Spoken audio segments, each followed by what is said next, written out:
Sending a stern message to China, Russia just gave its navy a set of hypersonic nuclear strike weapons. Russia has made a massive defense maneuver. In the backdrop of heightened Chinese belligerence, Russian President Vladimir Putin has announced that the Russian Navy will be armed with hypersonic nuclear strike weapons and underwater nuclear drones. Putin has often spoken of Russia's next-gen hypersonic missile weapons, which he has called unequaled. These hypersonic missiles can hit any part of the world, according to the Russian president.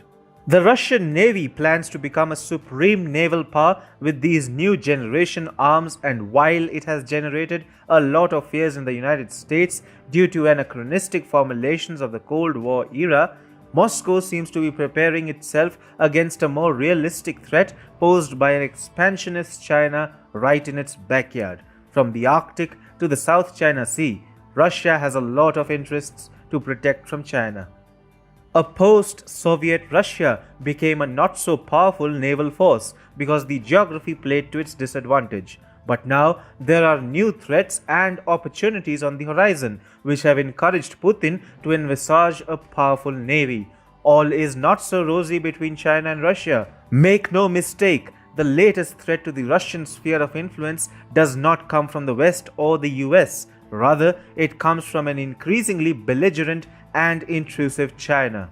Putin is thinking how geopolitical equations will change in the medium term and the long term, while it will continue to share an axis of convenience with the Chinese Communist Party. In the medium term, Russia is getting pulled into the Indo-Pacific by an increasingly assertive India, an old friend of Russia. Russian policymakers continue to dismiss the Indo-Pacific as divisive and anti-China. At an official level, Russia claims to have nothing to do with the Indo-Pacific. But this official Russian stand is mere eyewash at the best to keep China at bay. Russia has a lot to do with the Indo-Pacific, as it shares a 4,500-kilometer long Pacific coastline in the Russian Far East. Communist China has traditionally laid its eyes on the resource-rich Russian Far East. In fact, recently, Chinese wolf warriors take claim on the Chinese Far East city Vladivostok. India hasn't let the opportunity go. New Delhi has been pushing a Chennai-Vladivostok sea route that passes through the South China Sea, which too China claims as its own. In this backdrop, the Indian envoy to Russia, D.B. Venkatesh Verma, recently said that India wants Russia to be more involved in the Indo-Pacific to protect its own interests amid the rising threat posed by China. Russia seems to have eyed an opportunity to become a more powerful navy. In the long term, however, Putin doesn't only have to protect the sparsely populated Russian Far East, but he also needs to take care of the Arctic region. As global warming melts the polar ice cap, the Arctic region is coming closer to becoming a new maritime trade route.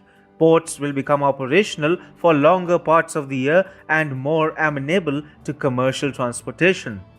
The Kremlin believes that the Arctic is Russia's privileged sphere of influence. Russian officials strongly asseverate the primacy of the 5 Arctic Ocean coastal countries.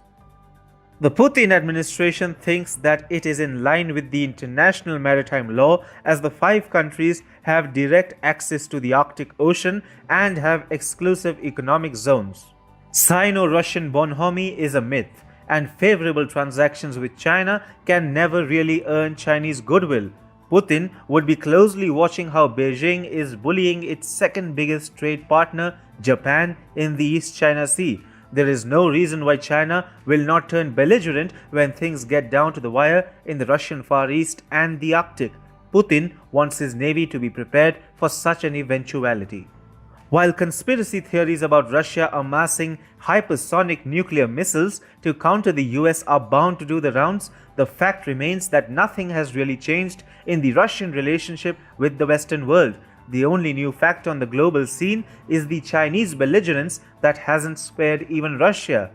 Moreover, Putin had threatened to deploy hypersonic missiles on ships and submarines lurking outside the territorial waters of the USA only if the US deployed intermediate-range nuclear weapons in Europe. But Washington hasn't deployed any such weapons in Europe. Therefore, Russia is not really responding to any Western threat.